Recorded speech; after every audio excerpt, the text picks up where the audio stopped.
महाराज जी, मैं दिल्ली से आया हूँ। आपका सत्संग YouTube के माध्यम से सुनता हूँ।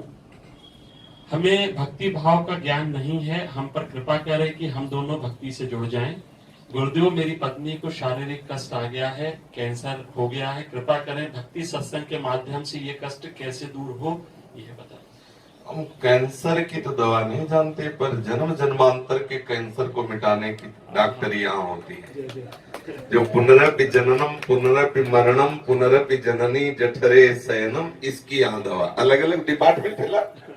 ये भवरोग की अचूक औषधि का औषधालय है। अब जब इतने हाई डोज में अगर वो ठीक हो जाए तो कोई बड़ी बात थोड़ी है, क्योंकि पाप से ही रोग होते हैं। कोई भी रोग होता है अपराध से होता है, पाप से होता है। और जब हम भगवत शरणागत होते हैं, भजन करते हैं, भगवत नामामृत लीलामृत चरणामृत का पान करते हैं, तो अकाल मृत्यु हरणम सर्व व्याधि विनाशनम विष्णुपादोदकम पीत्वा पुनर्जन्म न विद्यते।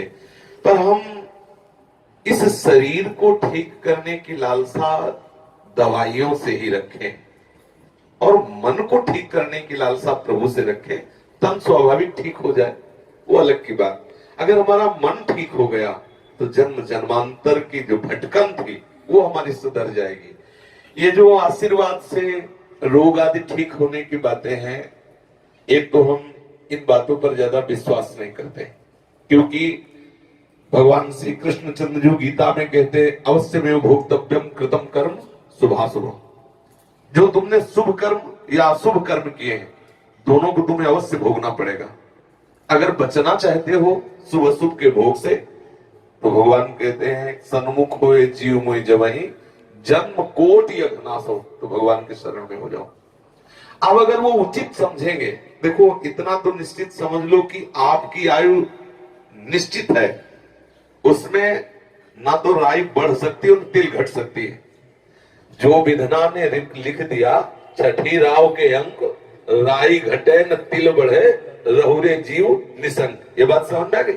अब हमें इस विचार पे जाना है कि ये रोग बढ़े या घटे, हमें इस पर दृष्टि नहीं। इस रोग का प्रभाव मेरे मन पे ना पड़े और मैं आनंदित रहूं, क्योंकि मरना तो निश्चित है। वो अगर आपको बुधवार के दिन मरना है तो अमरौती खा लो, अमृत पी लो, तो बुधवार के दिन तुम मर जाओगे।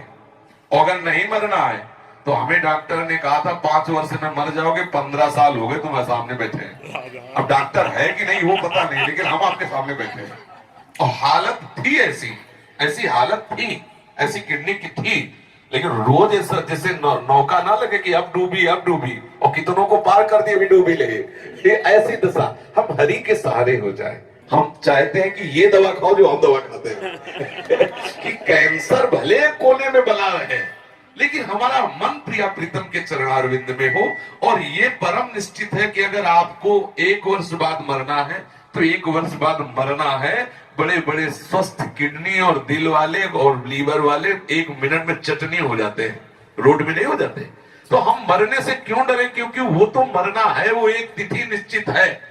अब हम इसमें वो कार्य कर लें जो किसी और जन्मों में नहीं हुआ, जो और किसी कार्यों से लाभ नहीं मिलता, वो है भजन।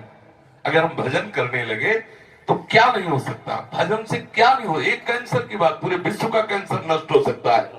पर अगर हम इसी शरीर को केवल स्वस्थ रखने की बात सोचें, एक अमूल्य धन हमारे पास नाम आया और उस नाम से हम एक शरीर का कैंसर मिटा दिया, तो क्या होगा? और विषय भोगेंगे और अपराध करेंगे, फिर नरक जाएंगे।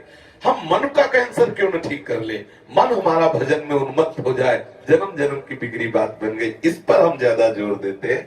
और क्या है, वो छूछा वाली बात तो हमें आती नहीं कि ले भस्म जाओ लगाओ और बात बन जाएगी, ऐसी बनने वाली है नहीं हमारी समझ में। क्योंकि अवश्य में भोक्तव्यम कृतम कर्म शुभाशुभम, यदि शरण में हो जाओ और भजन करने लगो तो ये जरूर विश्वास है कि रोग भले खत्म ना हो, लेकिन रोग का अनुभव नहीं होने देंगे ठाकुर जी। और अगला तुम्हें ऐसा जन्म भी देंगे कि बढ़िया जन्म देंगे और खूब सुंदर भजन करते हुए भगवत प्राप्ति हो जाएगी। तो ये जो साधक होता है वो परिणाम की तरफ दृष्टि रखता है।